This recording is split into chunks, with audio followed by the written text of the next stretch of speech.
Hello, Jen here, and I have a layout for you guys that is inspired by a sketch from the Secret Not Secret Kit Club. It's their January sketch, which is this really fun sort of quilted pattern with lots of blocks of pattern paper and then some stitching in between. And I thought it would be really fun to do this layout in black and white. I've kind of had this idea for a while where everything's black and white except for the picture. And it's kind of been percolating in my head because I want to use the title, My Favorite Color Is You, which comes from a song that I've been super obsessed with lately. I can't get it out of my head. It just is one of those songs that gets stuck in there and it's in my head all the time. It's a song called Sober Up by AJR and Rivers Cuomo, and one of the lyrics says, My favorite color is you, and I thought that was the perfect title. So I'm going to go ahead and use it. So here you can see I've cut out all of my blocks and I've kept all of them in these black and white and gray, except for that one block where my picture is going to go. And that picture is a picture of my kids at the Crayola store at the Mall of America. So perfect color with color. And I don't know, everything came together so easily for this layout. So that first rainbow paper that you see down there is from Fancy Pants. And then this one is from Photo Play. And then all of the black and white and gray, they're just random scraps that needed to get used up. So this was a great way to do that. So I'm going to build a little mat here for my picture.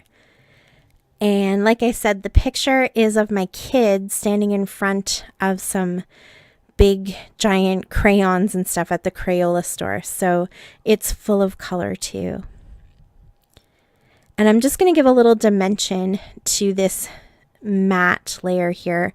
I ran out of tape, so I have to use my glue dots, but that's okay.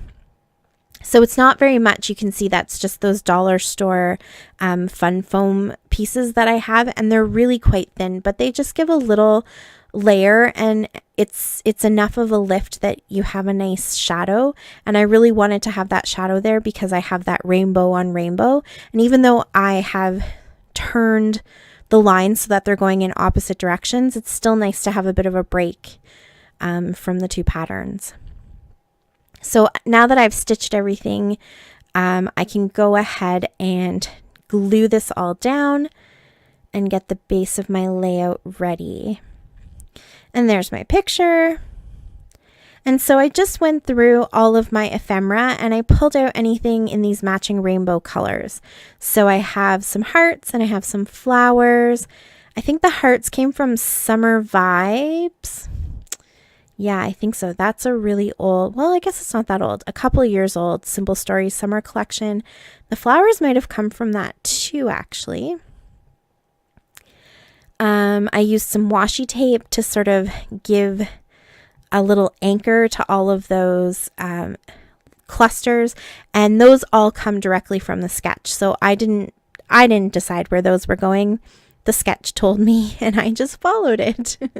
But I think it looks really good. It's kind of nice. It's not what I would normally do, which is another thing that I liked about this sketch. It really broke me out of my 3 embellishment cluster triangle, which, I mean, that's pretty classic me. I think that's pretty classic a lot of scrapbookers. This one totally sort of took me out of that, and it was fun. I didn't struggle with it at all. I really enjoyed having all of these extra little places to put my cute little details. So now I'm going to go and pull off all of these enamel flowers from Freckled Fawn. So they're a black and white flower, and then they have gold fleck in them, and it's just perfect for this layout. They were literally meant for this layout. I wanted to get those cameras in there too, but I was starting to think there were too many sort of icon shapes going into these clusters. But those flowers are really pretty. And then I'm going to keep all of the words in my title really neutral. So here I have a really nice soft gray, and they're kind of that soft pleather feel to them, those thickers. Those are from Studio Calico. And then these ones are also from Studio Calico. They're ink and twine. They're pretty old. And they also have that soft leathery feel to them. And here are some cardboard, just chipboard thickers. They're from Dollarama, believe it or not. And they are the same rainbow as the Fancy Pants. So they matched perfectly. And I thought that would be a fun way to write the word color. They're a really weird set of chipboard thickers though. Like there's only capital A's. There are capital and lowercase b's. Some of the E's are in this sort of weird cursive, and some of them are regular capitals, and some of them are lowercase. I don't know. It's a very random set of thickers, but the colors matched, so that's good. So now, because I've ran out of room, I'm trying to decide what I want to do to finish off that sentence. So I'm just going to pop down all of my ephemera pieces and make sure everything's glued down while I kind of think about how I want that title to look, because I could spread it out and not keep it all in that square, or I can try and make it work within the square. I just have to decide what I want to do. So in the meantime, I'll glue that all down, and then you can see I was able to fit it all in, and I have all those cute little clusters. And I found that little alpha, which also came from Dollarama, and I just popped the centers of some of the letters out, like some of the E's and the O's, and I dotted them around in the clusters as well. So I took some of that gold and was able to spread it throughout the layout.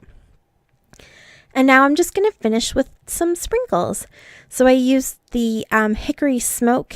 Oh, my tinsel is super frothy. Does anyone else get that with their Heidi Swapp Color Shine? I absolutely love this color, but it comes out in bubbles. It doesn't come out as a normal liquid. And I've tried rolling it instead of shaking it, and I don't know what I did. So it's still really pretty. It just doesn't like to splatter very well. Unlike my gold, which, whoo, can you see that? It just like splatters all over the place. And then that Hickory Smoke, I'm adding a little bit more. When it dries, it soaks right into the paper and you can't even see it. Here it looks nice and dark, but it doesn't look like that now that it's completely dried. So if you have a favorite black mist that stays really nice and dark and opaque, let me know down below. Because if not, I'm going to have to go get some India ink, I think, to really get those nice bold splatters. But I'd grab a mist if you have a favorite one. And that is my layout. Thanks so much for watching. I really appreciate it. If you have any questions or comments, make sure to leave them down below. And until next time, happy scrapping. Bye.